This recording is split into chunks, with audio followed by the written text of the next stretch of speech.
शादी के 8 साल बाद रमा ने एक सुंदर बेटे राजा को जन्म दिया। इतने सालों बाद बेटा हुआ, इसलिए रमा उसे बहुत प्यार करती थी। उसे एक पल भी अपने से दूर नहीं करती थी। अब वो 4 साल का हो गया, तब भी रमा उसे हर समय हर पल अपनी आंखों के सामने ही रखती। सुबह का समय था, रमा राजा के साथ खेल रही थी। तभी उसका पति निखिल उसे आवाज लगाता है, रमा, मुझे देर हो रही है काम के लिए, मेरे खाने का डब्बा दोगी क्या? और हाँ, जरा जल्दी करो। अरे मैं तो खाने का डब्बा लगाना भूल ही गई। अभी जल्दी जल्दी कर देती हूँ, सब अभी तैयार कर देती हूँ, बस 2 मिनट। 2 मिनट? इसका मतलब तुमने अभी तक खाने का डब्बा तैयार नहीं किया? अब मैं काम पर क्या लेकर जाऊंगा? खैर छोड़ो, तुमसे बहस करना बेकार है। अभी तुम संभालो अपने बेटे को। इसका क्या मतलब? ये सिर्फ मेरा ही बेटा है क्या?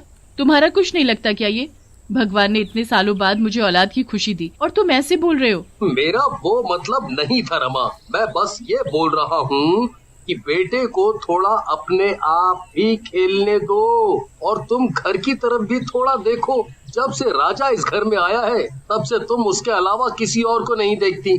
कभी वक्त पर नाश्ता नहीं देना, माँ को दवाई ना देना, घर में कितने काम होते हैं, सब यूं ही पड़े रहते हैं। माँ इस उम्र में काम करती अच्छी नहीं लगती। मुझे भाषण देने की जरूरत नहीं, मुझे पता है तुम सब मेरे बेटे से जलते हो। और हाँ, अब तुम्हें काम के लिए देर नहीं हो रही? हाँ, देरी तो मुझे पहले ही हो गई। ठीक है, मैं चलता हूँ अब। अपना और राजा का ख्याल रखना। इतना बोलकर निखिल काम के लिए निकल जाता है, पर रमा को निखिल की कही बात बहुत चुभ जाती है, इसलिए वो राजा को छोड़कर घर के काम में लग जाती है। जब तक घर का सारा काम खत्म नहीं हो जाता तब तक मैं राजा को हाथ नहीं लगाऊंगी। अरे जिसे देखो यही बोलता रहता है कि मैं कुछ ज्यादा ही लाड करती हूँ अपने बेटे को। मैं उसकी माँ हूँ तो भला क्यों ना करूँ। राजा आंगन में खिलौनों से खेल रहा था, तभी वो खेलते खेलते घर से बाहर चला जाता है और सीढ़ी से नीचे गिर जाता है। उसके रोने और चिल्लाने की आवाज सुनते ही रमा सब कुछ छोड़कर बाहर भागती है। राजा, मेरा बच्चा, मैं इसीलिए तुझे अपने से दूर नहीं करती थी कि कहीं तुझे चोट न लग जाए, पर तू कुछ बोलता क्यों नहीं?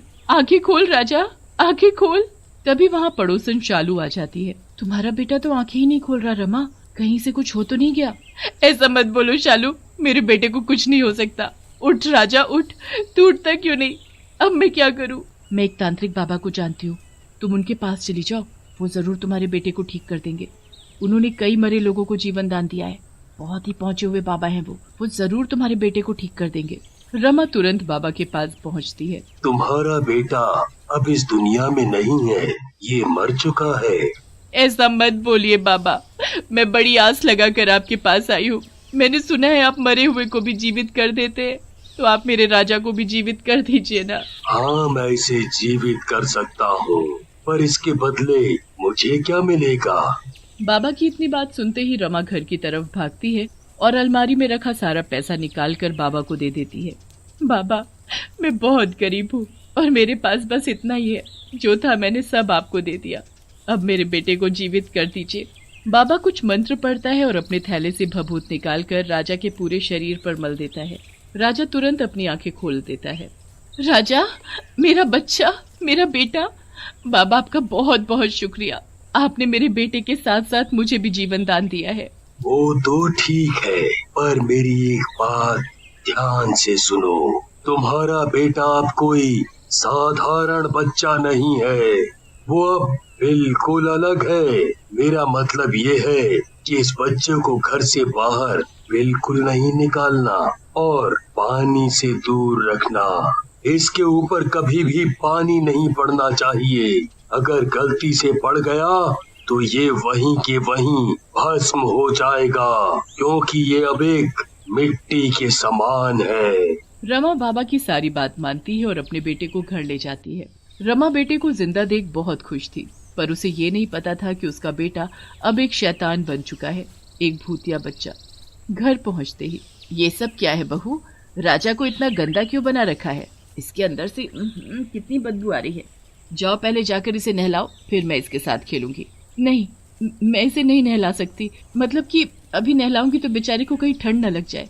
अभी तो रमा बात को जैसे तैसे टाल देती है, पर आधी रात को जब सब सोए होते हैं तभी राजा उठ जाता है। उसकी आंखें लाल लाल हो जाती हैं और गुस्से से भरा हुआ वो चुपके से अपनी दादी के पास जाता है और सोती हुई दादी का गला दबाकर उसे मार देता है।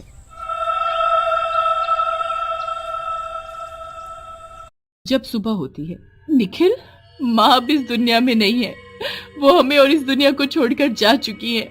निखिल, ये सब क्या हो गया? कल तक तो माँ खूब हंस बोल रही थी और आज। होनी को कौन टाल सकता है रमा।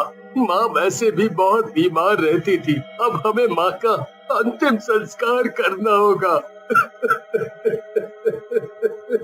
अंतिम संस्कार हो जाता है और कई दिन बीत भी जाते हैं। एक दिन रमा घर के बाहर कपड़े सुखा रही होती है। तभी वहाँ पड़ोस की बच्ची मुन्नी आती है। आंटी आंटी, क्या मैं राजा के साथ खेल सकती हूँ? हाँ हाँ, क्यों नहीं, राजा अंदर खेल रहा है, तुम वहीं चली जाओ। मुन्नी अंदर खेलने तो जाती है, पर ये मैंने क्या कर दिया, कहीं मुन्नी राजा के ऊपर पानी न डाल दे।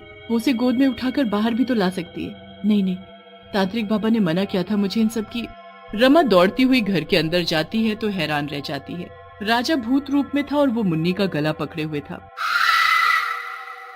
तू मेरे ऊपर पानी कैसे डाल सकती है? मेरी सूरत क्या इतनी बुरी है जो तुम मेरा मुंह धोने चली थी? दोबारा ऐसी हरकत मत करना लड़की। न, न, न, न, न, नहीं करूंगी, अब मुझे छोड़ दो, जाने दो। अगर राजा ने इसे छोड़ दिया तो ये मुन्नी सभी को राजा के बारे में बता देगी। मैं ऐसा नहीं होने दूंगी। राजा बेटा, इसे छोड़ना मत, नहीं तो ये तुम्हारे बारे में सबको बता देगी। ऐसा करो, तुम इसे मार दो। माँ की बात सुनते ही भूतिया बच्चा मुन्नी को मार देता है और रमा चुपचाप उसे उठाकर घर के पीछे गाड़ आती है। अगर किसी ने भी मेरे राजा के ऊपर पानी डालने की कोशिश की तो मैं और राजा उसे छोड़ेंगे नहीं, उसे मार डालेंगे। शाम का समय था। निखिल की आज काम से छुट्टी थी, इसलिए वो घर पर ही था। निखिल बड़े प्यार से राजा को बुलाता है। आजा मेरा बेटा, आज हम पूरा दिन अपने बेटे के साथ खेलेंगे, खूब सारी बातें करेंगे और घूमने भी जाएंगे बाहर। नहीं नहीं, बाहर नहीं, वो बाहर नहीं जा सकता। बाहर क्यों नहीं जा सकता? ऐसी क्या बात हो गई जो बाहर जाने से उसे मना कर रही हो? हम तो जरूर जाएंगे भाई। वो मैं इसलिए बोल रही थी कि हम ठहरे गरीब, हमारे पास दाल रोटी खाने के ही पैसे होते हैं बस। अगर ये बाहर गया तो खिलौने चॉकलेट लेने की जिद करेगा, कहाँ से दिलाओगे उसे वो सब? ठीक है, नहीं जाएंगे, हम घर पर ही खेलेंगे। निखिल राजा के साथ खूब खेलता है, पर खेलते खेलते राजा अचानक अलमारी खोल देता है। अलमारी में उसके पैसे न देखने पर वो बहुत गुस्से में आ जाता है। रमा, रमा, इधर आओ जल्दी, पैसे तो मैंने यहीं रखे थे, फिर कहाँ गए सब? वो मैंने खर्च कर दिए, और अब ये मत पूछना कि मैंने वो पैसे कहाँ खर्च किए। खर्च कर दिए? वाह, ऊपर से बोल रही हो कि मैं ना पूछूं। मेरी जिंदगी भर की कमाई तुमने यूं ही खर्च कर दी। तभी निखिल गुस्से में रमा को थप्पड़ मार देता है, पर माँ को मार खाते देख राजा को ये सब अच्छा नहीं लगता, इसलिए वो गुस्से से लाल हो जाता है और फिर से भूतिया बच्चा बन जाता है और निखिल का गला पकड़ लेता है। मेरी माँ को मारने की हिम्मत कैसे हुई तुम्हारी पिताजी?